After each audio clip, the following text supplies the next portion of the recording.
السلام علیکم ورحمت الله وبرکاتو. یو بل نوي بلاګ ته ښه راغلاست. د دې هیله چې دنیا په هر ځای کې یاست، روغ جوړ او صحتمند به یاست او د ژوند چارې مو کوئ. بیا هم د بیلار په ښار کې یمه، په ملي جاده یمه، مازدیګر ټایم دی، راوتلی یمه. نو نن به د کندهار ښار جادې ترکاري و د میوې دا وضعیت ورباندې ووینمه. اوس بینم دا د جګ بابا ساحه کې یم، نو ځم د نوایي خواته. پلان راسره تعقیب کړي چې د نن ورځې دا وضعیت ورباندې وګورو.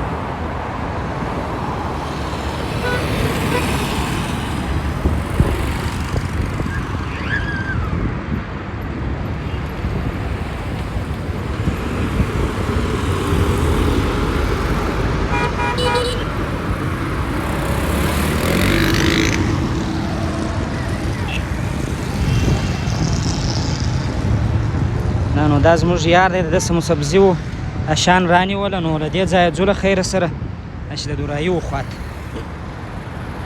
نو اوس د انارو سیزن هم دی.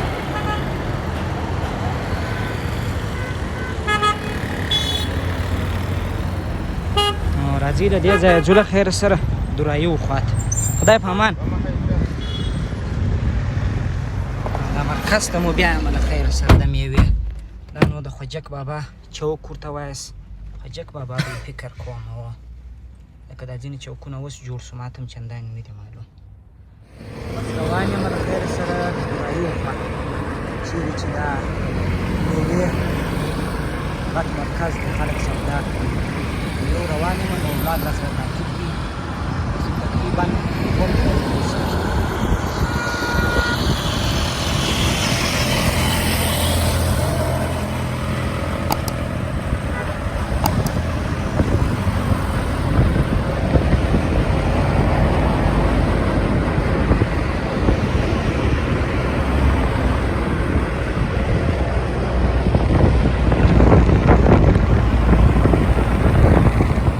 تقریبا دا د دوم دورایي ته نږدې یم. دلته هم دغه د میوې و د سبزي و د دې شیانو ساحه ده. نو دا مازدیګر ټایم دی، خلک ډېر دې ساحې ته راځي د کور لپاره، یا سبزي رانیسي یا ترکاري و دا میوه و دا شیان رانیسي. نو نن مازدیګر زه هم راوتلی ومه د کور لپاره مې یو څه سودا کوله. نو ما تاسو هم را سره ووینم، په تاسو هم دا وضعیت ووینم چې السلام علیکم. بس دا اکثریت میوې نو د کیلو بغیر د انار هم د افغانستان دي او سیب هم د افغانستان دي، انګور هم فکر کوم د افغانستان دي. دا اکثریت میوې د افغانستان دي او انار خو نو د کندهار انار دي ماشاءالله.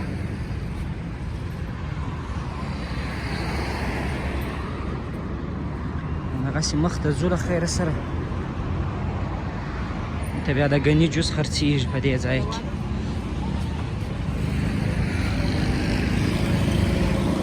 دا بس دوم دورایي ده. دا مخامخ چوک چې وینئ دا د دوم دورایي چوک دی، احمد ولي خان چوک هم ورته وایي. نو د دې څه چې واورې بیا ډېر نور د میوې او د ترکاري سړک پر غاړه باندې دا خرڅېږي. دلته نور دوکانونه هم شته راغلي، ورتې دي اکثریت. نو داسې فکر وکړي. نو د مازدیګر ټایم چې خلک د بازاره د کاره راځي، نو په دې لاره باندې چې تېرېږي دلته سوداوې کوي. نو بس دې د کسابو ساحې ته راورسېدمه. دلته بیا کسابې هم ډېرې دي، نه دی چې غوښتلې.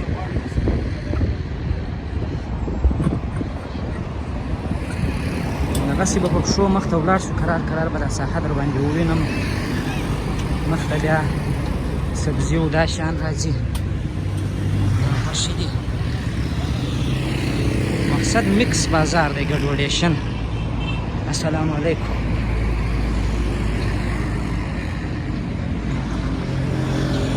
چرګان راځړېږي، دا بیا پښې دي، کوټیان دي و د غوايي پښې په څو دي؟ د پښې په څو دي؟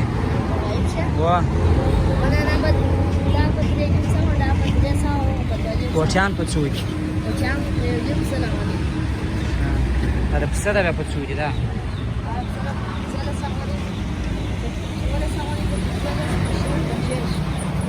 ډېره مننه. او دا د پښو او د کوټیانو د دې شیانو معلومات مې هم درکوي. په 300 د غوايي، 1500 د دغه د پسه او داسې کوټیان.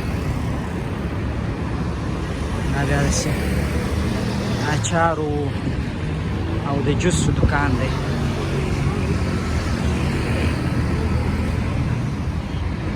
بس نو تقریبا درایي ته راورسېدم. دا د درایي چوک دی. نن سبا پر دغه چوک شاوخوا د میوو یا د ترکاري دوکانونه وو. دا شیان ډېر سوي دي. مخکې دلته خاص ډېر نه وه. بس دا تازه ترکاري ده. دې خوا ته میوه خرڅېږي. بس نو دا یې هغه عمده مرکز دی د میوې. انار دي وو، سیبان دي وو، ترکاري ده دې خوا ته.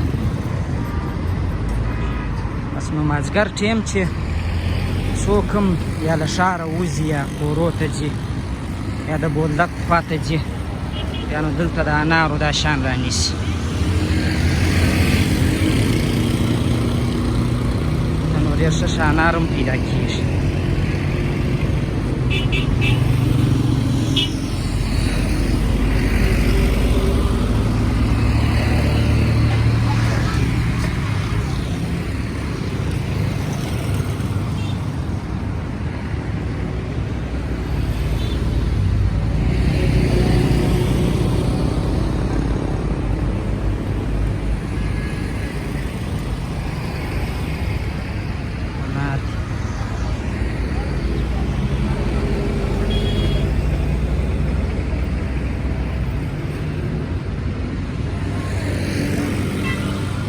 سیبان د افغانستان معلومیږي.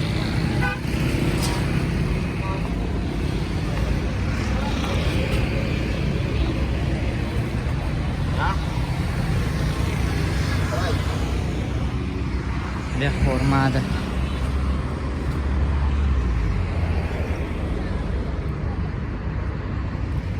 بس نو زه هم دغسې کرار کرار په پښو روان یم. ته یم بس د بازار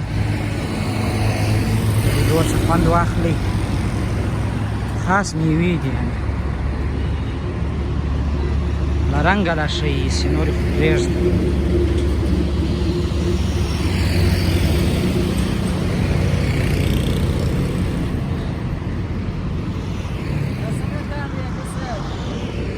السلام علیکم.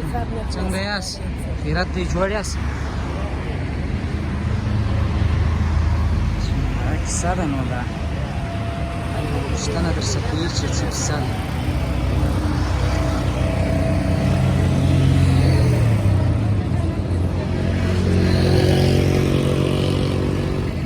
نو زه هم کوښښ کوم چې هره ساحه در باندې ووینم چې تاسو خوند ور باندې واخلئ. وطني سرکه ده. داسې زه کله کله سرکه وړم کور ته. ښه سرکه ده.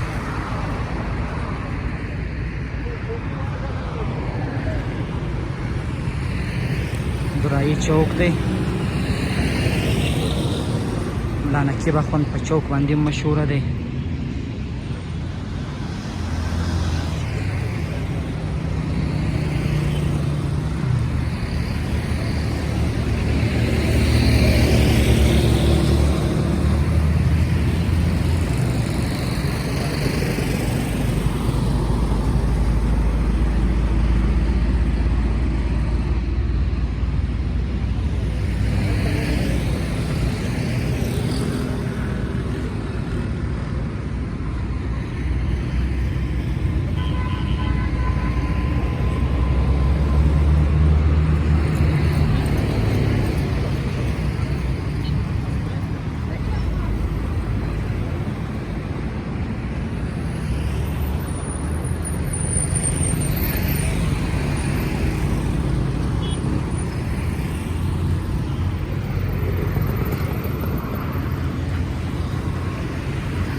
تقریبا دا خوا لمر لویږي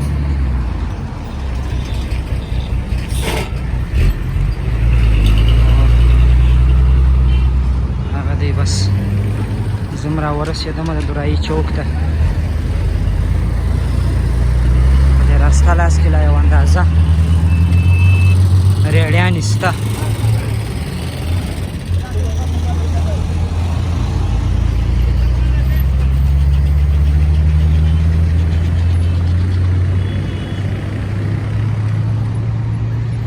شنې دي دا هم انار دي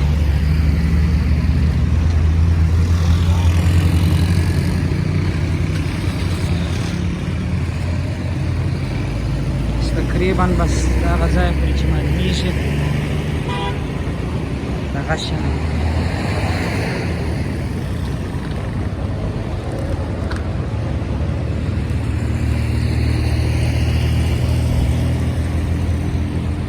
مخامخ نو دا لاره ولاړله د میدان طرف ته سپین بولدک ولسوالي او میدان خواته دا عمومي سړک تللی دی دا خو نو درایي چوک دی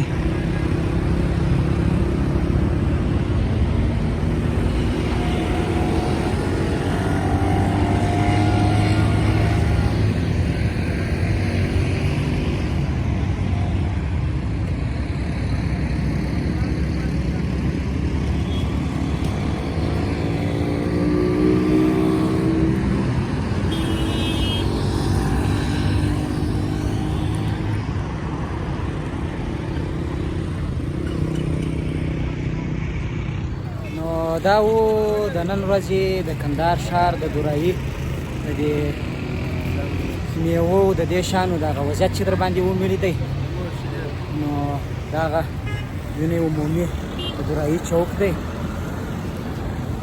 نو تر یو بل ولاګه پورې ماته راکړي اجازه هر چیرې چې یاست ښه وخت ولرئ د الله په امان